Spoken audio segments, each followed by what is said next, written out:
Ser podcast. Las 7 de hoy por hoy. Ser podcast.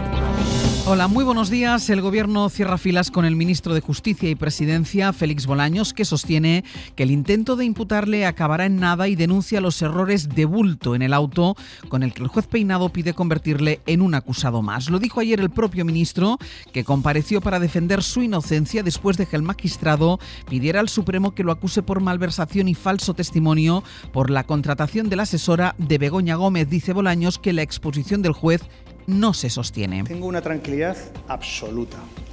Es una buena noticia para la justicia que el Tribunal Supremo se pueda pronunciar sobre esta instrucción y sobre esta exposición motivada.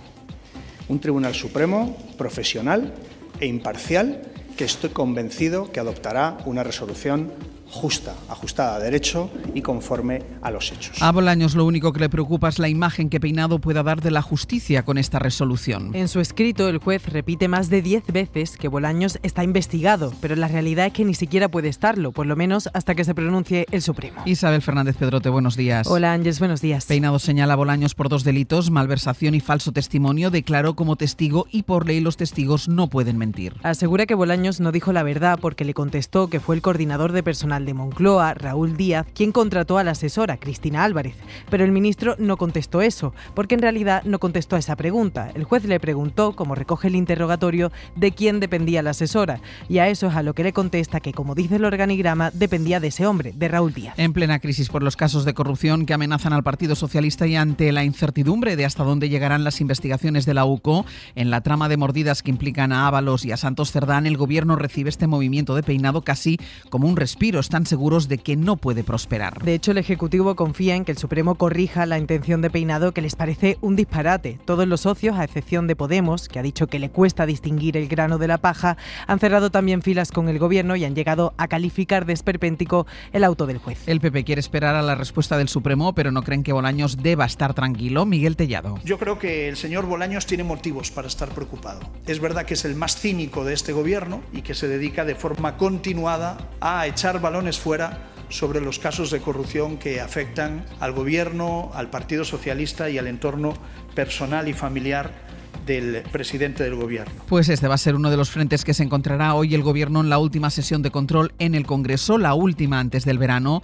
El otro va a estar en lo que salga de la cumbre de La Haya, en el debate sobre el aumento del gasto en defensa y en el papel que está jugando España en esta discusión en la OTAN. Que es protagonista en la prensa internacional a pocas horas de que comience el día fuerte de la cumbre. El presidente de Estados Unidos, Donald Trump, ha colocado a España en el punto de mira. Dice que es un problema que España no asuma su exigencia de elevar el gasto al 5% del PIB y que se plantee frente a un bloque que encabezan Estados Unidos, Alemania y Francia. El secretario general de la OTAN, Mark Rutte, con quien Sánchez acordó una fórmula que le permitiera flexibilidad para no fijar porcentajes, sino centrarse en las capacidades que debe aportar cada Estado, está seguro de que hoy saldrá adelante un acuerdo que contente a todas las partes. Uno que básicamente se escribe para que todos los aliados entiendan el acuerdo como una victoria para sus intereses, que permita a España alcanzar los objetivos sin gastar ese 5% y que satisfaga a Trump, que quiere ver cómo toda Europa redobla sus esfuerzos. Es precisamente lo que intentaba ayer convencer Rutte al propio Trump, de que Europa iba a pagar gracias a él.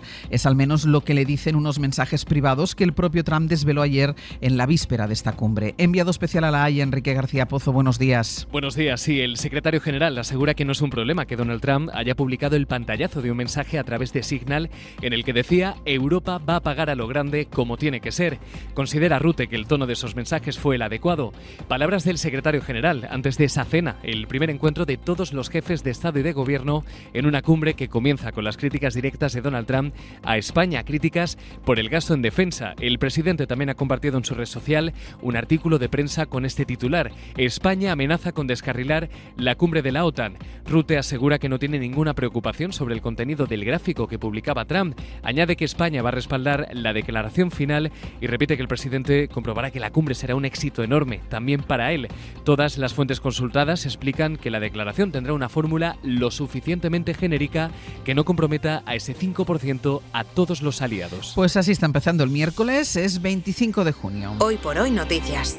Ser Podcast. El otro gran asunto económico que atravesará también en un par de horas el debate político es la OPA sobre el Sabadell. El BBVA está estudiando ya si le merece la pena seguir adelante con la operación a pesar del endurecimiento de las condiciones que presentó ayer el Gobierno. El Ejecutivo lo que hace es blindar la autonomía del Banco Catalán durante 3 años, ampliables a 5. No podrán absorberlo, tampoco despedir a trabajadores o alterar la gestión de las oficinas.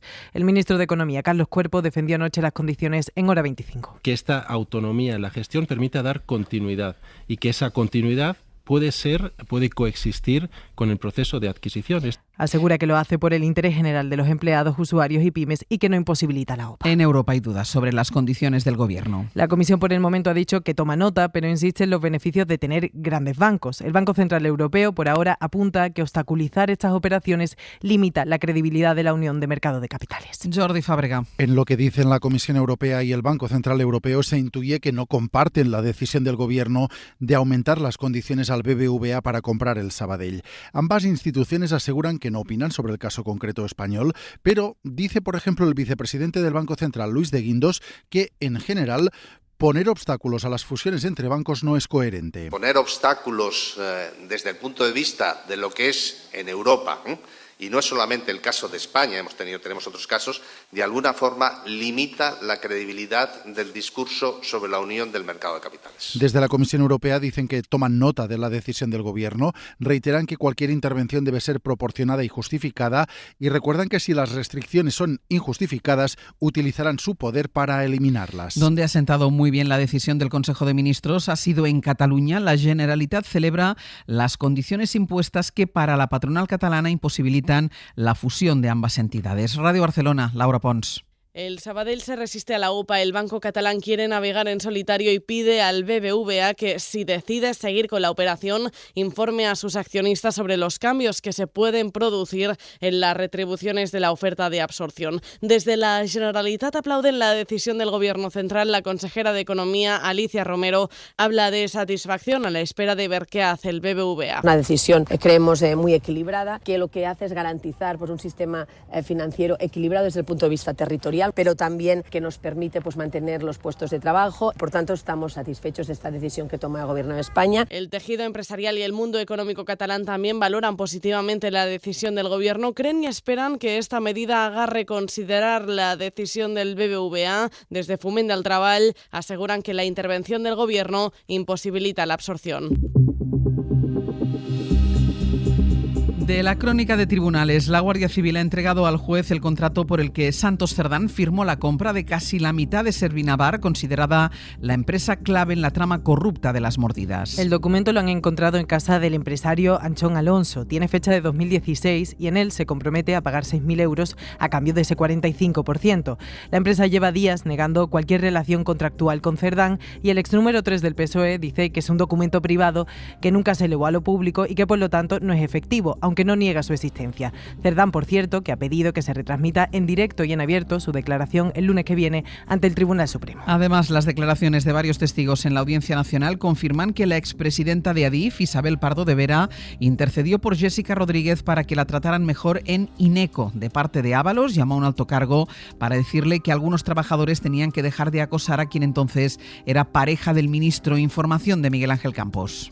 Isabel Pardo de Vera llamó de parte del entonces ministro Ábalos al subdirector de gestión de Adif, Ignacio Zaldívar, y le dijo que tratasen mejor a Jessica, que los trabajadores de Ineco, donde la novia del ministro fue contratada, dejasen de acosarla. Es lo que afirmaba ayer Zaldívar en su declaración como testigo ante el juez del caso Coldo en la Audiencia Nacional, lo que apuntala la acusación contra la expresidenta de Adif, Pardo de Vera, por enchufar a la novia de Ábalos en Ineco, una empresa pública de la que cobraba sin ir a trabajar, según su propia declaración. Las declaraciones de otros testigos también ahondaron en esa idea. La responsable de reclutamiento de personal de Ineco, Ana Bueno, declaró que no hubo proceso de selección en el caso de Jessica Rodríguez, y otra empleada, María Dolores Tapia, le reclamó el parte de horas trabajadas porque no aparecía en el expediente.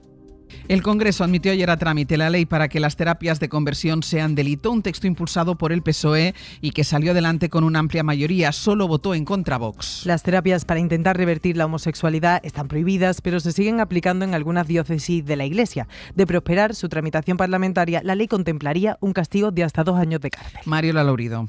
En vísperas del orgullo, el PP apoyó ayer la ley del PSOE y se desmarcó de Vox. La extrema derecha fue la única que votó en contra de empezar a tramitar la reforma del Código Penal para castigar con hasta 2 años de cárcel las falsas terapias de conversión. Ya están prohibidas, pero se siguen practicando. Víctor Gutiérrez, diputado socialista. Sigue habiendo familias, curas, pastores de sectas y coaches que venden la misma mentira. Que la diversidad sexual y de género se puede extirpar con sesiones de rezo, con descargas eléctricas, con medicamentos y con amenazas. Basta ya de que este tipo de torturas se ejerzan en nuestro país. El sí del PP sorprendió después del duro ataque de su diputado gay Jaime de los Santos, que hizo de su intervención un batiburrillo. Son del único partido que llevaban en su programa electoral la abolición de la prostitución y a puteros no les gana nadie. Tito Berni, Casosere, Ábalos, Coldo. La propuesta no solo recoge prisión para particulares o asociaciones que apliquen estas prácticas, también para padres y madres que las consientan.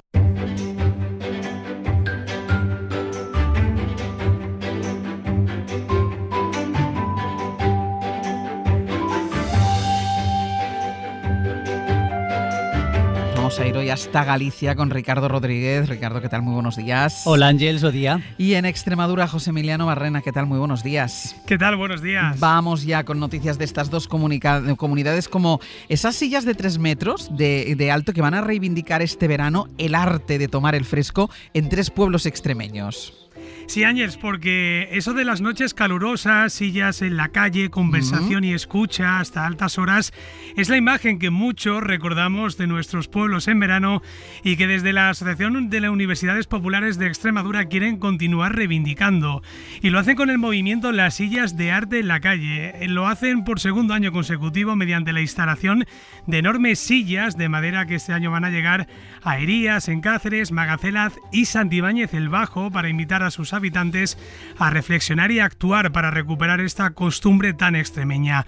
Desde la OPEX inciden en que con esto lo que quieren es fomentar los procesos participativos, los diálogos, la memoria colectiva y la resignificación de las tradiciones locales. En cada municipio se va a iniciar el proyecto con un proceso participativo de escucha en un mundo donde cada vez se conversa y se escucha menos, que mejor que reivindicar esas tertulias al fresco. Ah, claro que sí, a sacar las sillas al fresco. Darse un baño en una playa gallega ya no es solo una cuestión de valiente, Richie. Al menos en este inicio de verano, Ángels, es lo más comentado en los arenales gallegos, lo caliente que está el agua en las playas estos días. ¿Ah, sí? En zonas como Noyo a Fisterra y en puntos de Rías Baixas, donde es habitual la imagen de bañistas entrando en el agua casi de puntillas, a cámara lenta, mojando primero una pierna, luego un brazo, luego la nuca. Estos días el que más y el que menos se atreve a darse un chapuzón ya a la primera, y es que la temperatura del agua es inusualmente alta. En zonas de Morrazo, por ejemplo, está 2 grados por encima de lo habitual en esta época del año, roza los 20 grados. El inusual calor que ha registrado Galicia en estas 2 últimas semanas, hoy el termómetro nos da un respiro, pero llevamos 2 semanas con máximas muy por encima de los 30 grados, ha tenido su impacto en el agua. La playa de Rodas, en las Cíes, un lugar paradisíaco donde muy pocos se atrevían a meterse en el agua, es otro ejemplo de cómo están cambiando las temperaturas. Pero este incremento de la temperatura del agua tiene su parte negativa, con el impacto en la biodiversidad. Los expertos ya advierten de una mayor presencia de plagas, la aparición de especies invasoras o los cambios en los patrones productivos, por ejemplo, de especies como el mejillón, el pulpo o la sardina. Veía esta mañana que el agua está en temperaturas, no solo en Galicia, casi en toda España, en toda la costa, está a temperatura del mes de agosto ya, y estamos todavía que no hemos terminado junio. El testimonio de una mujer, José, que en una tormenta en un municipio de Badajoz acabó colándose por la alcantarilla. ¿Qué le pasó? Pues sí, las tormentas del comienzo del verano suponían un problema para una vecina de la localidad pacense de Los Santos de Maimona, que sufrió heridas al caer en una alcantarilla. La dueña de 2 establecimientos comerciales de este municipio caía en este lugar, que levantaba el agua con mucha fuerza. Cuando la alcantarilla, cuando ya pasaba por ese lugar, cayó, y la única manera que tuvo de salir fue que su hija le tirase de los pelos para arriba para que no tuviese un problema mayor. Lo decía así. Estábamos como a medio metro y claro, al intentar venir a las tiendas, la alcantarilla estaba abierta y caí dentro. Mi hija intentó sacarme como pudo, porque la alcantarilla lo que hace es sucio. Solucionarte, entonces pasa un poquito de miedo. Bueno, sonido de la afectada que captaba nuestro excompañero de la cadena SER, Lucio Pobes. Pues pobre, qué susto. Y desde esta semana hay un nuevo satélite gallego en el espacio, Richie. Se trata del sistema SatMar, que lleva el sello de la empresa de Nigran Allen Space. Se ha puesto en órbita en la noite de San Juan, precisamente desde California. Alcanzó una velocidad superior a los 1000 kilómetros por hora durante el primer minuto. Un cuarto de hora después ya circulaba a 28.700 kilómetros por hora. La misión, desarrollada junto a Puertos del Estado, tiene como objetivo, Ángels, digitalizar las comunicaciones en el mar. Richie, José, gracias. Adiós. Hasta luego. Y vamos ya con nuestra recomendación cultural para empezar el día. Hoy Pepa Blanes nos propone una serie. El director hongkonés Wong Kar-wai fue uno de los culpables de que el cine asiático se pusiera de moda, gracias a títulos como Deseando amar. Ahora estrena una serie, Blossom Shanghai, que se ha convertido en todo un éxito en su país, en China. Es la serie más vista de la televisión, además de que ha generado hasta rutas turísticas por los decorados de la ficción y ya puede verse aquí en España en Filmin. Para hacer negocios hay que colaborar. El señor Bao necesita su producto y el señor Fan la perspicacia del señor Bao. Un thriller sobre cómo el capitalismo empezó a desarrollarse en los años 90 en el gigante asiático a través del ascenso de un joven en el mundo bursátil y de los negocios. Una especie de Gran Gatsby asiático en una serie dirigida de una manera impresionante, donde los edificios de Shanghái se convierten en un personaje más, donde respiramos los olores y nos deslumbramos por los neones. ¿Tu marido va a regresar? Sí. No tengo esperanzas. Te entiendo. No volveré a verte. Ten cuidado con tu marido. Desde la revolución cultural hasta los años 90, todo abarca esta serie con personajes tan carismáticos como los de Succession, pero menos macabros, y con un uso de la música y los movimientos de cámara que son puro cine. Para no perderte ningún episodio, síguenos en la aplicación o la web de la SER, Podium Podcast o tu plataforma de audio favorita.